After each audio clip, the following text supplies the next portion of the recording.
오늘은 아브라함의 여정 7번째 시간으로 창세기 19장 말씀, 18장과 19장은 소돔과 고모라에 관한 말씀인데요, 이 소돔과 고모라라는 제목으로 오늘 말씀을 나누려고 합니다.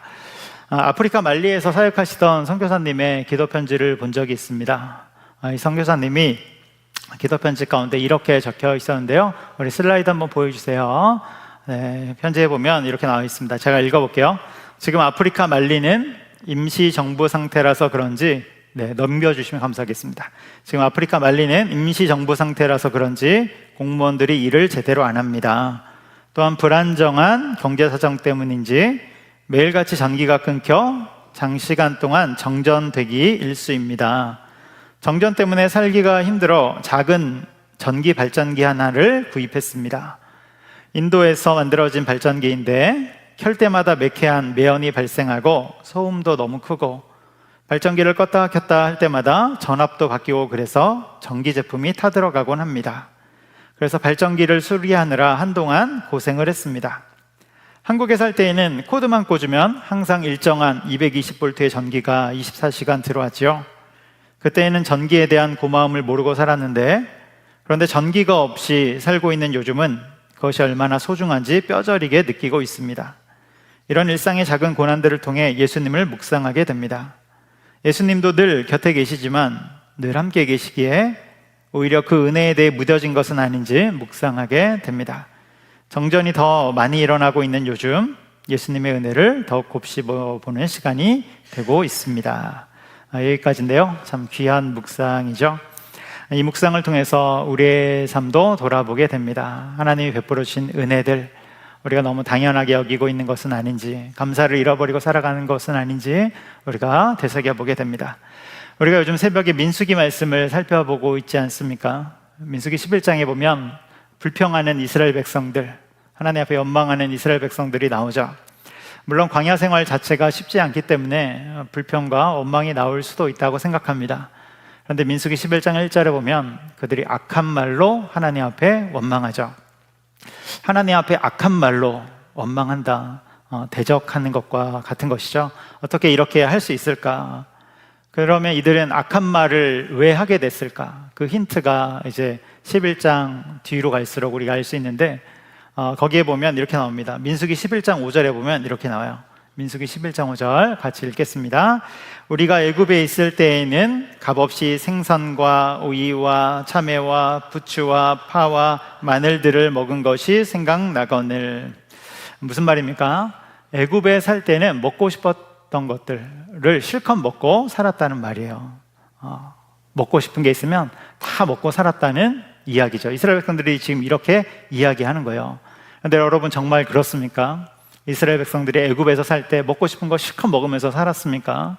그들은 노예였잖아요. 혹독한 노예 생활을 했잖아요.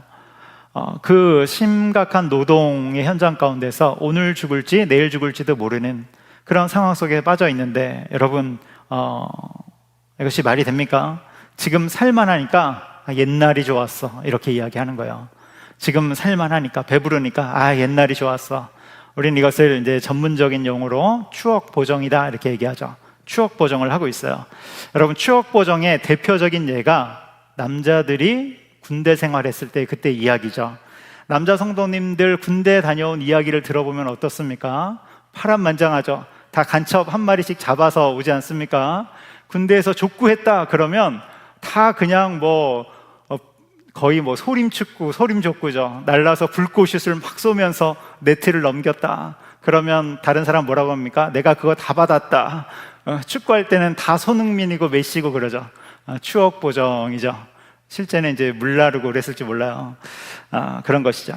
이스라엘 백성들이 애굽에서 정말 그 끔찍한 채찍질과 심각한 노동 속에서 살았는데 이상한 말을 하는 거예요. 여러분, 노예 생활을 하면서 이들이 생선이나 참외나, 그러니까 그 음식들을 충분히 실컷 먹으면서 살았다는 것은 잘못된 이야기죠. 그러다가 민수기 11장 6절에서는 이렇게까지 이야기하는데요, 민수기 11장 6절 같이 읽어보겠습니다.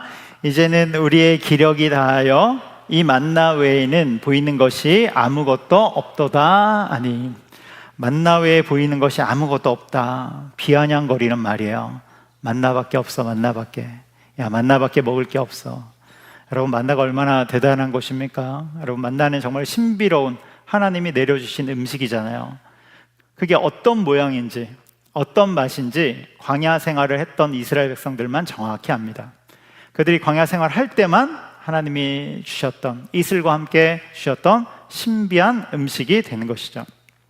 이 음식을 볼 때마다 이스라엘 백성들은 하나님이 나와 함께 하시는구나, 내 삶을 돌보고 계시는구나, 이것을 직접적으로 보게 되는 그런 놀라운 경험이지 않습니까? 근데 이것을 앞에다 두고 어떻게 이렇게 비아냥거리고 이렇게 말할 수 있겠습니까? 여러분, 이스라엘 백성들이 이런 태도를 갖게 된 이유가 무엇일까? 그것은 하나님의 그 놀라운 은혜가 매일같이 주어지니까 나중에는 무뎌져서 그것이 당연하게 여기게 된 것이죠. 매일같이 하나님이 은혜를 쏟아주시니까 그것이 정말 아무렇지도 않은 것처럼 그렇게 이야기하는 것입니다. 여러분, 우리는 어떻습니까? 우리가 살아가는 우리의 삶의 현장에도 하나님의 은혜가 있는 줄 믿습니다. 여러분, 하나님이 은혜를 주시니까 우리가 혹시 그것을 소홀하게 여기진 않은지. 여러분, 구약시대의 성도들을 생각해 보세요. 구약시대의 성도들이 하나님을 만나려면 성전에 가야 됩니다. 성전에. 그런데 우리는 성전에 가지 않아도, 예루살렘 성전까지 가지 않아도 하나님을 만날 수 있죠. 우리 예루살렘 가지 않아도 돼요. 그리고 오늘날에는 하나님을 만나는 그 통로가 얼마나 다양합니까? 예배를 통해서도 하나님 만나고, 여러분, 예배도 주일 예배, 금요 기도회, 새벽, 수요, 주일 오후, 요즘은 영상으로도 다 쏴주고, 여러분, 하나님을 만날 수 있는 통로가 얼마나 많아요. 놀라운 일이죠. 성경도 마찬가지죠. 여러분, 우리에게 성경책이 주어져서 정말로 깊이 묵상하고 싶으면 큐티하면 됩니다. 개인적으로 큐티를 하면 돼요. 많은 양을 읽고 싶으면 통독하면 됩니다. 여러분, 우리가 하나님 앞에 나가고 이 영성으로 훈련되어질 부분들이 선택할 수 있는 것이 너무나도 많아진 것이죠. 과거의 성도들은 누릴 수도 없는 그런 은혜들이지 않습니까? 여러분, 한국말로 성경이 번역된 지가 150년이 채 되지 않았어요. 그리고 개인적으로 이 손에 쥐어진 지가 얼마 되지 않았단 말이에요. 우린 그 놀라운 시대에 살고 있는 것이죠. 여러분, 우리는 지금 시대는 때마다 시마다 다양한 방법으로 하나님 앞에 나갈 수 있습니다. 그리고 하나님 앞에 나아갈 때마다 은혜를 주시죠. 그리고 우리와 동행해 주시고 인도해 주십니다. 근데 문제는 뭐예요? 그 인도가 마음에 안 들 때가 있죠. 하나님의 인도하심이 마음에 안 들 때가 있는 거예요. 내 뜻과 다르게 하나님이 자꾸 인도하실 때가 있는 거예요. 여러분, 그래도 그것이 우리의 삶에 가장 알맞은 은혜인 줄 믿으시기 바랍니다.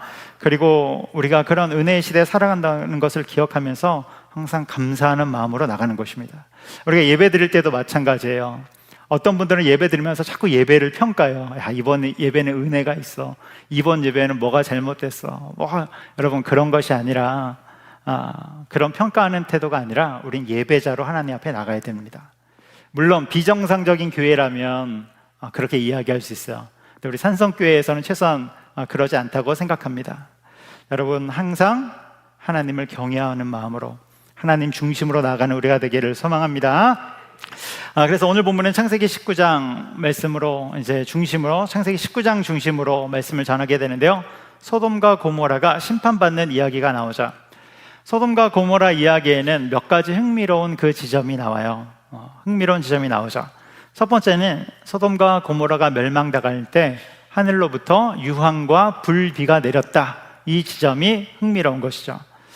그렇다면 정말로 하늘로부터 이 유황비, 불비가 내린 것일까? 우리는 그런 생각을 해볼 수 있어요. 그리고 두 번째는 도망치던 롯의 아내가 소돔 땅을 향해서 탁 뒤돌아볼 때 그가 뭐가 됩니까?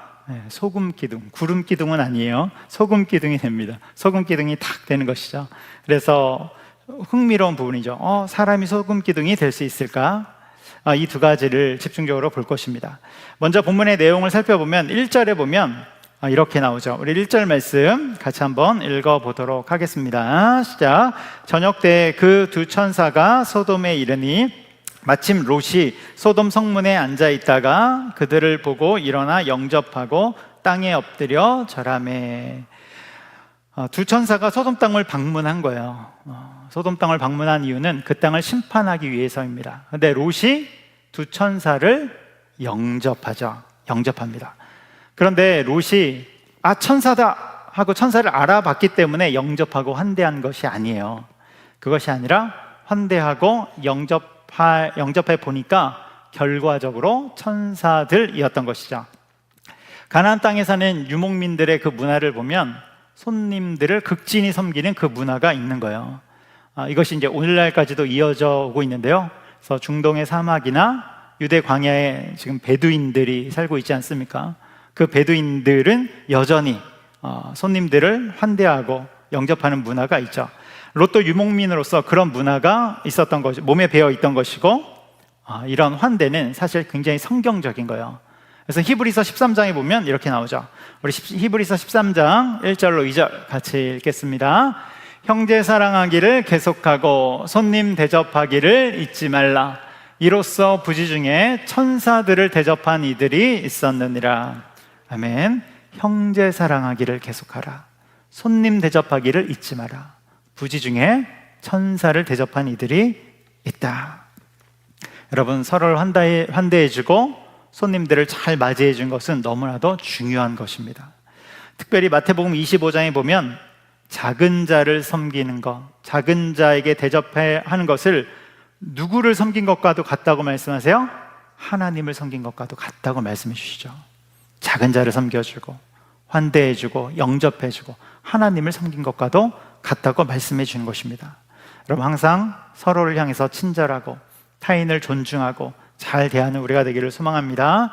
그래서 롯이 두 천사를 집으로 영접하죠.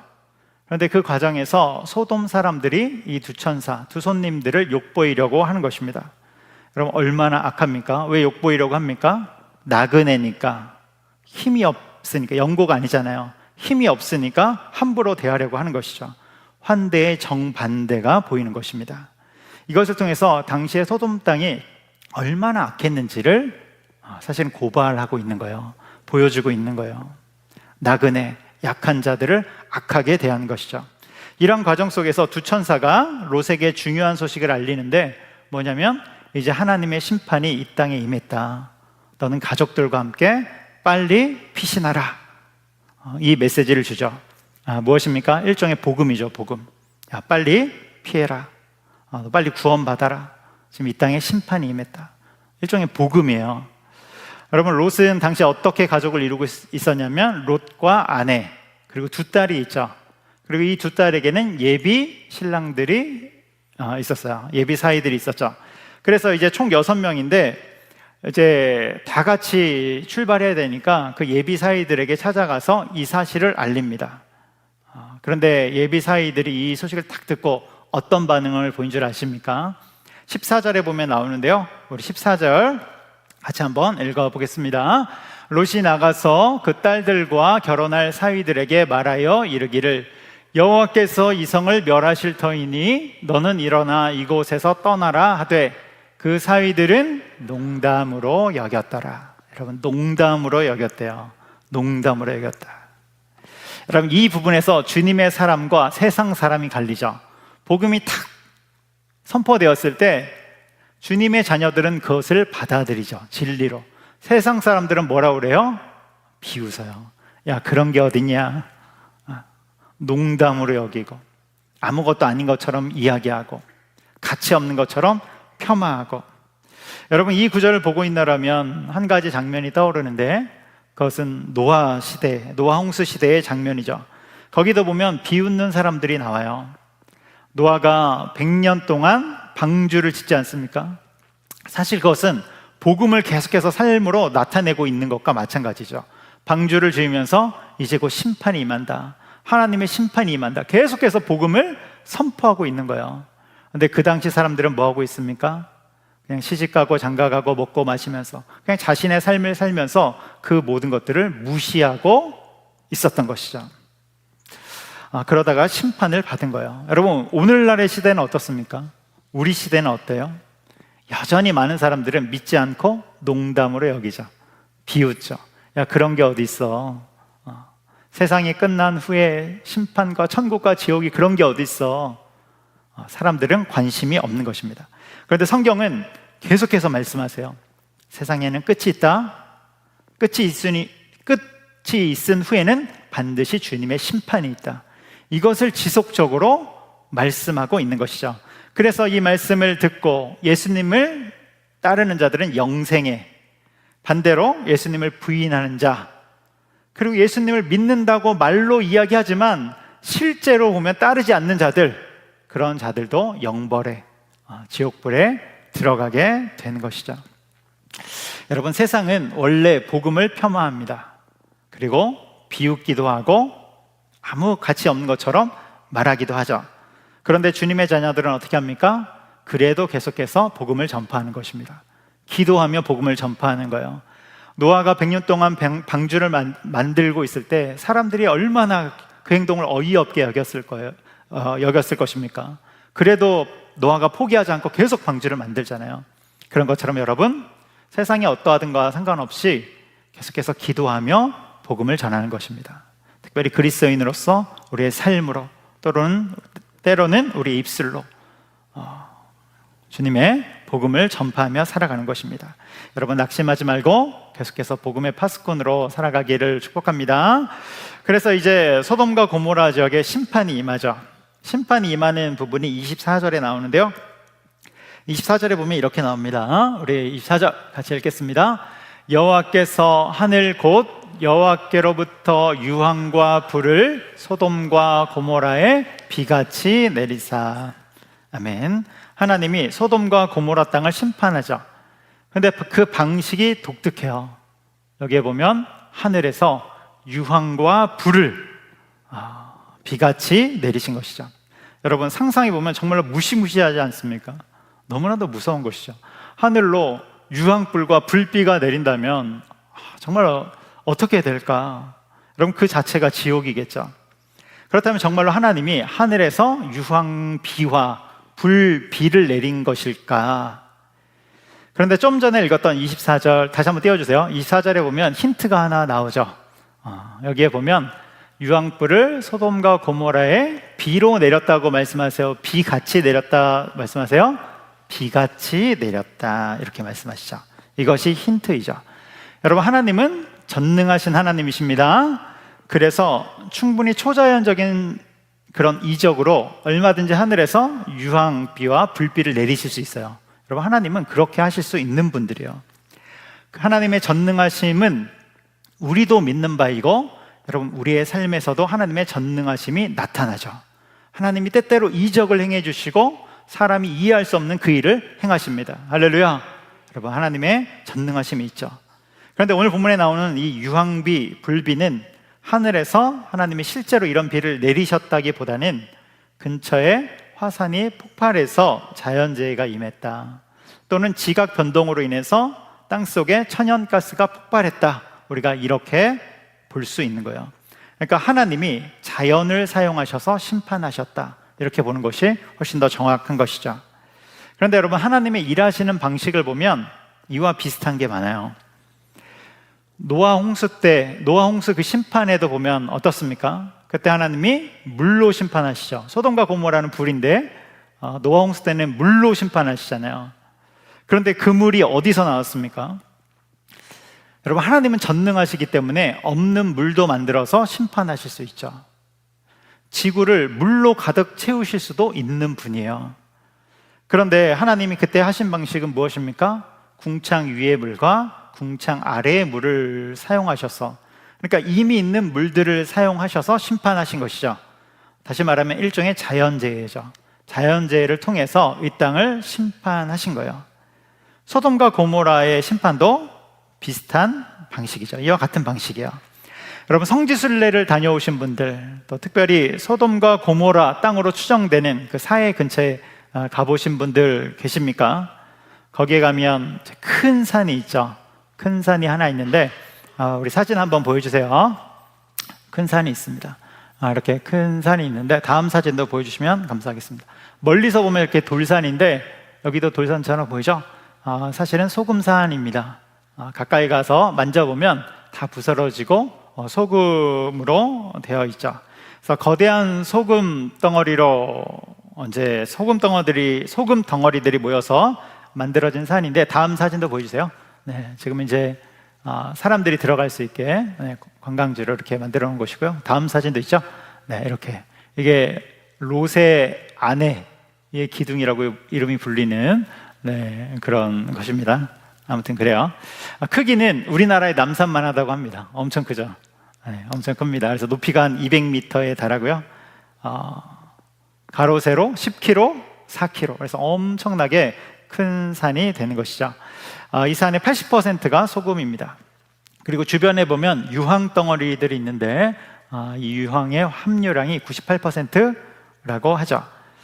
그러면 이런 것들이 어떻게 형성되었을까를 생각해 보면 좀 전에도 말씀드렸던 바와 같이 근처에 화산이 폭발했거나 아니면 지각의 변동에 의해서 천연가스가 폭발했거나 아무튼 자연재해가 동반되어서 큰 변화가 있었음을 우리가 보게 되는 것입니다. 하나님이 이것을 사용하셔서 심판하신 것이죠. 여러분, 하나님은 물론 전능하셔서 그냥도 하실 수 있는 분이에요. 여러분, 이 지점은 반드시 기억해야 됩니다. 그런데 이 지점에서 이해하지 못할 일이 26절에 나와요. 26절. 우리 26절 같이 한번 읽어보도록 하겠습니다. 시작. 롯의 아내는 뒤를 돌아보았으므로 소금 기둥이 되었더라. 안타까운 장면이죠. 롯의 아내는 뒤를 돌아봤어요.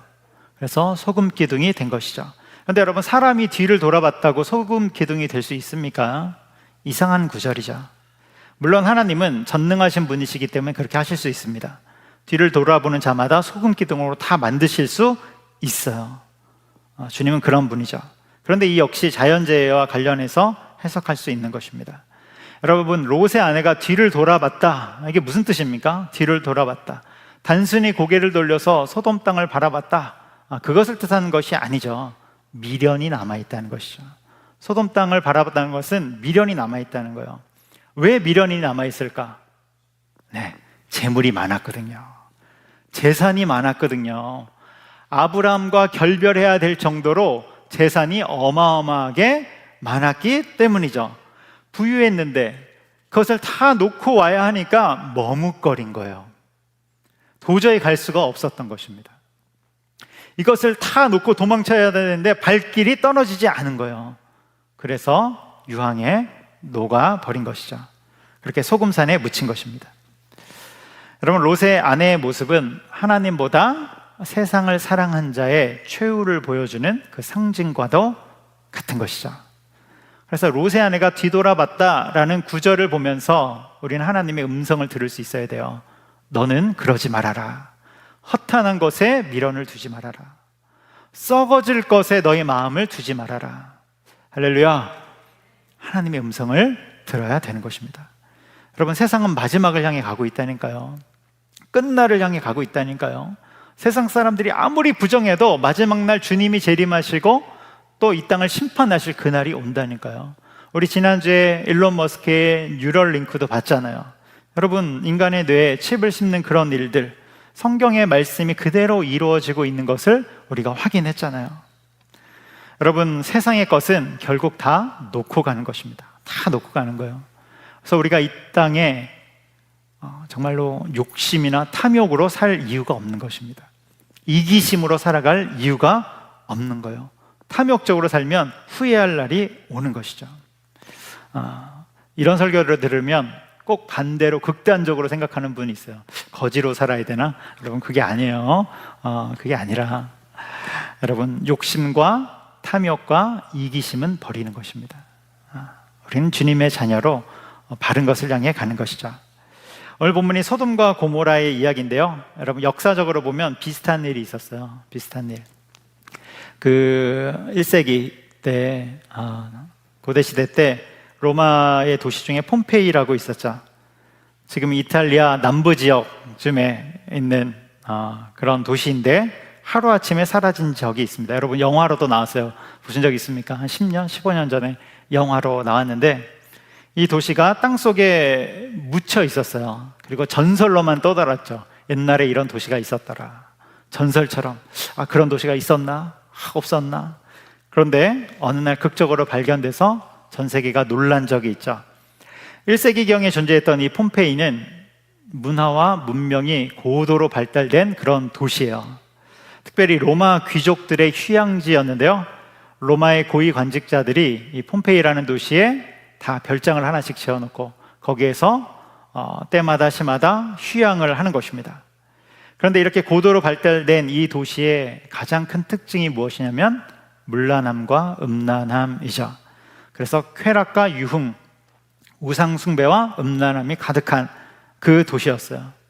동성애 이런 건 기본이고 성적 문란함이 가득했죠. 매우 타락한 도시입니다.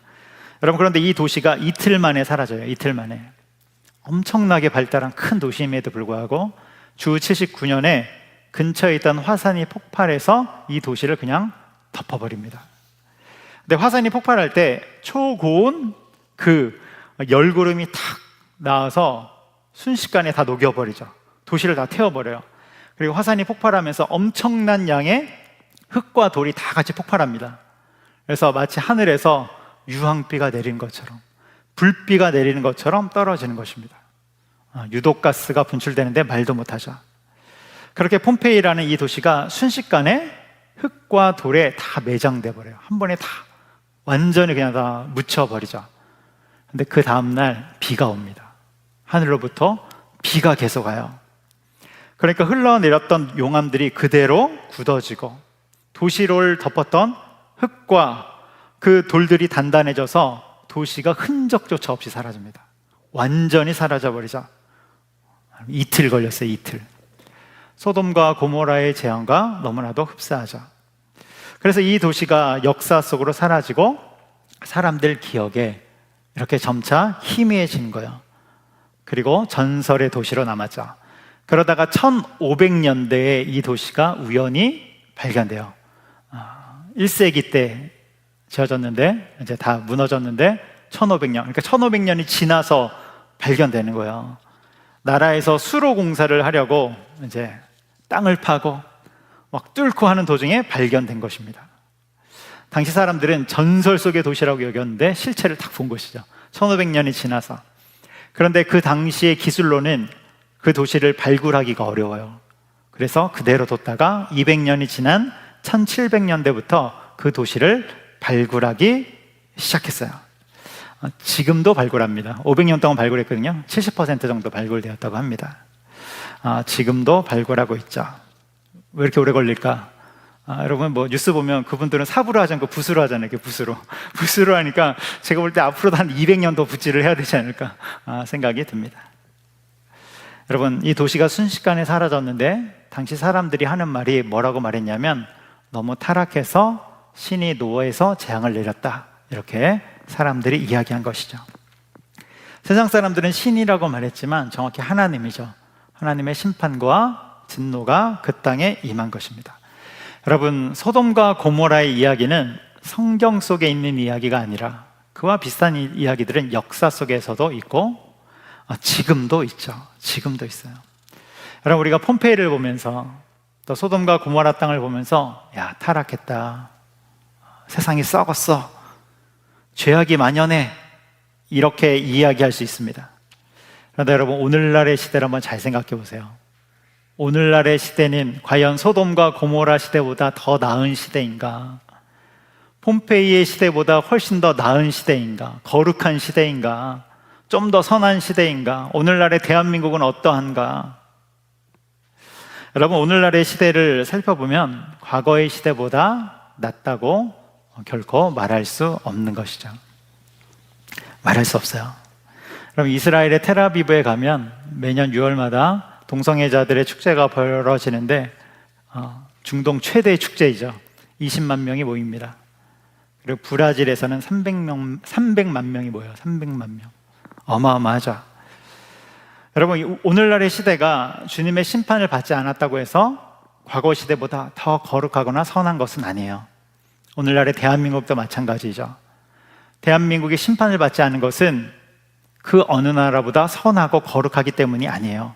하나님의 긍휼 때문에 우리가 살고 있음을 여러분 반드시 기억해야 되는 것입니다. 그리고 또한 중요한 것이 무엇입니까? 여러분, 소돔과 고모라 땅이 심판을 받을 때 그 전에 18장에서 아브라함의 중보기도가 있었어요. 아브라함의 중보기도 18장 22절 이하에 나오죠. 그러니까 믿는 자들의 기도가 있었던 거예요.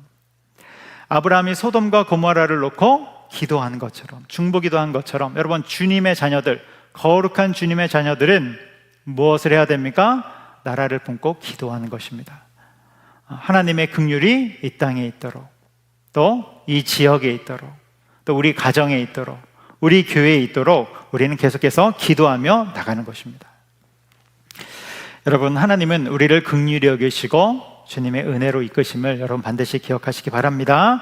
하나님은 심판을 즐거워하는 것이 아니라 살리기를 기뻐하시는 분이에요. 살리기를 기뻐하시는 분. 그렇게 우리는 기도하고, 중보기도자로 기도하고, 복음의 사명을 감당하고, 또 내 주변에 맡겨주신 그 영혼들을 붙잡고 섬기며 살아가는 것입니다. 우리를 마지막 시대에 마지막 복음의 주자로 부르셨다는 사실을 여러분 기억하면서 사명 안에 살아가기를 주님의 이름으로 축복합니다. 그리고 또 한 가지 반드시 기억해야 될 것은, 소망은 오직 예수 그리스도. 여러분, 예수 그리스도께만 소망이 있음을 반드시 기억하시기 바랍니다. 세상은 허탄한 것들이에요. 허탄한 것들. 그것은 우리의 소망이 아니라 이 땅을 살아갈 때 사용되는 도구입니다. 오직 예수 그리스도만 우리의 소망임을 항상 기억하시기 바랍니다. 이 시간 우리 같이 기도하겠습니다. 찬양 한 곡하고 같이 기도할게요.